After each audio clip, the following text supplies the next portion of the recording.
আসসালামু আলাইকুম ওয়া রাহমাতুল্লাহ। সম্মানিত সাংবাদিক বন্ধুগণ, সম্মানিত দেশবাসী, আমরা আজকে একটি ঐতিহাসিক মুহূর্তে দাঁড়িয়ে আপনাদের সামনে কথা বলার জন্য মান্য সুপ্রিম কোর্ট বাংলাদেশের ইতিহাসের একটি গুরুত্বপূর্ণ মামলা রায় দিয়েছেন। বাংলাদেশের রাজনীতিতে কেয়ারটেকার সরকার ব্যবস্থা একটি তাৎপর্যপূর্ণ, খুবই গুরুত্বপূর্ণ একটি বিষয় ছিল। সেটা নিয়ে দীর্ঘ শুনানির পর আজকে রায় হয়েছে। সেই রায়কে সামনে রেখে বাংলাদেশ জামাত ইসলামীর পক্ষ থেকে আমরা আপনাদের সামনে কথা বলছি। আজকের এই প্রেস ব্রিফিংয়ে আমাদের মধ্যে উপস্থিত আছেন বাংলাদেশ জামাত ইসলামের কেন্দ্রীয় অফিস সেক্রেটারি জনাব আব্দুস সাত্তার এবং ঢাকা মহানগর দক্ষিণের প্রচার বিভাগের সহকারী আমাদের প্রিয় ভাই আব্দুস সাত্তার সুমন। দুই আব্দুস সাত্তার আমার পাশে আছেন। আমাদের কেন্দ্রীয় নেতৃবৃন্দ সবাই ঢাকার বাইরে, আর সময় কম থাকার কারণে ঢাকার মধ্যে যারা আছেন তাদের অনেকেরই এসে পৌঁছতে হয়তো দেরি হবে। আসবেন আশা করি আমরা ইনশাআল্লাহ। আলহামদুলিল্লাহ, বাংলাদেশের ইতিহাসের এই গুরুত্বপূর্ণ কেয়ারটেকার সরকার ব্যবস্থা বাতিলের কারণেই শেখ হাসিনার সরকার পরবর্তীতে এই ফেসিবাদ এবং স্বৈরাচারী চরিত্র তারা অর্জন করেছিলেন। এই কেয়ারটেকার সরকার নিয়ে এই জাতি আন্দোলন করেছে। নির্বাচনের জন্য এই কেয়ারটেকার সিস্টেমটা তিনি উপস্থাপন করেছিলেন। এর মূল রূপকার হচ্ছেন অধ্যাপক গোলাম আজম রহিমহুল্লাহ। তিনি বাংলাদেশ জামাত ইসলামীর আমিরে জামাতের দায়িত্ব পালন করেছেন। এটা এ কারণে আমরা তখন বলেছিলাম, আমাদের নেতৃবৃন্দ বলেছিলেন যে ক্ষমতাসীন দল নির্বাচনের সময় ক্ষমতায় থেকে নির্বাচন করলে তাদের পরাজিত হওয়ার কোনো উদাহরণ নাই, ইতিহাস নাই, এবং তারা নির্বাচনকে ম্যানিপুলেশন করেন, পক্ষপাতদুষ্ট নির্বাচন হয়, নির্বাচনকে তারা তাদের মতো করে সাজান। এই জন্য বাংলাদেশের রাজনৈতিক সংস্কৃতিতে নির্বাচনকালীন সময় একটি নিরপেক্ষ তত্ত্বাবধায়ক সরকার, যেটার আমরা নাম দিয়েছি কেয়ারটেকার সরকার, এই ধরনের একটি ব্যবস্থা প্রতিষ্ঠার জন্য জামাত ইসলামীর পক্ষ থেকে 1983 সালের 20 নভেম্বর প্রথম এই প্রস্তাবনাটা দেওয়া হয়েছিল। 2025-এর 20 নভেম্বরে সে আলহামদুলিল্লাহ আজকে আমাদের মহামান্য সুপ্রিম কোর্ট, সর্বোচ্চ আদালত আবার সেই রায়টিকেই, সেই কেয়ারটেকার সরকারকে আবার পুনঃস্থাপনের জন্যে তারা রায় দিয়েছেন। আমরা সংশ্লিষ্ট সবাইকে মোবারকবাদ জানাচ্ছি, বিশেষ করে দেশবাসীকে মোবারকবাদ জানাচ্ছি। 1991 সালে আপনারা জানেন প্রেসিডেন্ট শাহাবুদ্দিন সাহেবের যে কেয়ারটেকার সরকার ছিল, বাংলাদেশের ইতিহাসের সবচেয়ে গ্রহণযোগ্য নির্বাচন তারা করেছিলেন।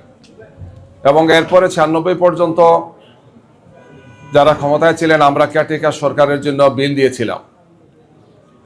আমরা চেয়েছিলাম সংসদে আলোচনা হোক। একটা পর্যায়ে এটা নিয়ে আমরা আন্দোলন করেছি। দীর্ঘদিন আন্দোলন হয়েছে, অনেক সময়, মাস, বৎসর পেরিয়ে আমরা আন্দোলন করেছি। একটি সময় আসে 1996 সালে সেই কেয়ারটেকার সরকার সংবিধানে আসে, এবং পরবর্তীতে 91-এর পরে 1996 এবং 2001 সালে এবং 2008 সালে কেয়ারটেকার সরকার অধীনে নির্বাচন হয়েছে। যদিও 2008-এর নির্বাচনটি নিয়ে কথা আছে, পক্ষপাতদুষ্ট হয়েছে, নির্বাচনে অনেকগুলো মেকানিজম করা হয়েছে, কলাকৌশল সেখানে করা হয়েছে। কিন্তু বাংলাদেশের ইতিহাসে 1991, 1996 এবং 2001 সালে নির্বাচন সবচেয়ে গ্রহণযোগ্য নির্বাচন হয়েছে।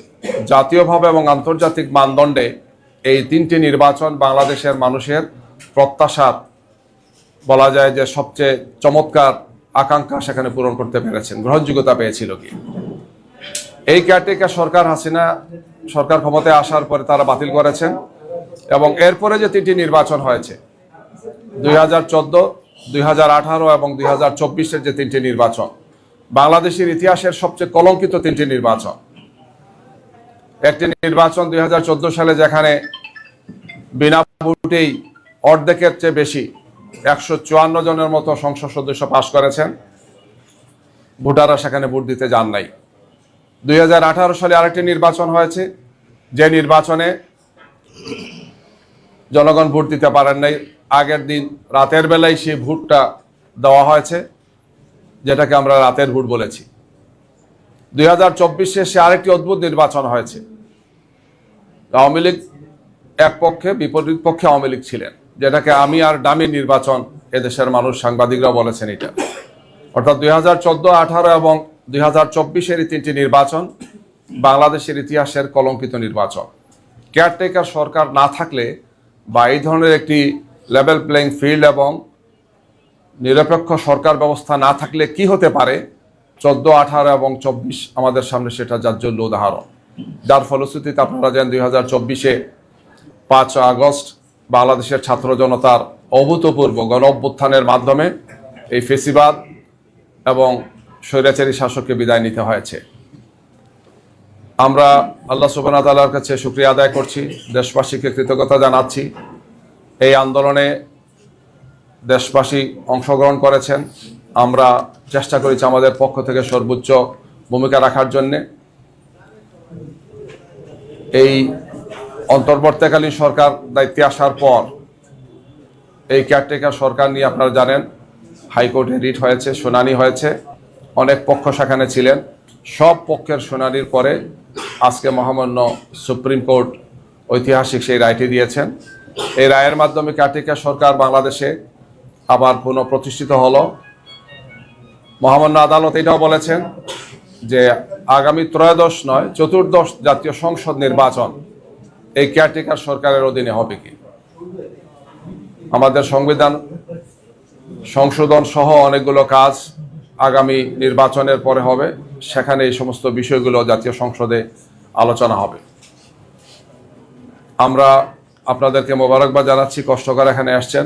বাংলাদেশ জামাত ইসলামীর পক্ষ থেকে, আমাদের সম্মানিত আমিরি জামাতের পক্ষ থেকে আমরা দেশবাসীকে মোবারকবাদ জানাচ্ছি। আমাদের সুপ্রিম কোর্ট, সংশ্লিষ্ট আইনজীবী, বিভিন্ন পক্ষ যারা এই মামলায় যারা পক্ষভূত হয়েছিলেন, আমরা সবাইকে মোবারকবাদ জানাচ্ছি। জাতির এই ক্রান্তি লগ্নে কেয়ারটেকার সরকার পুনঃপ্রতিষ্ঠা হওয়ার মাধ্যমে আমরা মনে করি যে গণতন্ত্র তার ইতিবাচক ধারায় ফিরে আসবে। বাংলাদেশের মানুষ তার ভোটাধিকার নিয়ে আর সন্দেহের মধ্যে থাকবে না। একটি সরকারের 5 বছর পূর্ণ হওয়ার পর কেয়ারটেকার সরকার প্রতিষ্ঠিত হবে এবং জনগণ ভোট দেওয়ার মতো একটি সুন্দর পরিবেশ পাবে।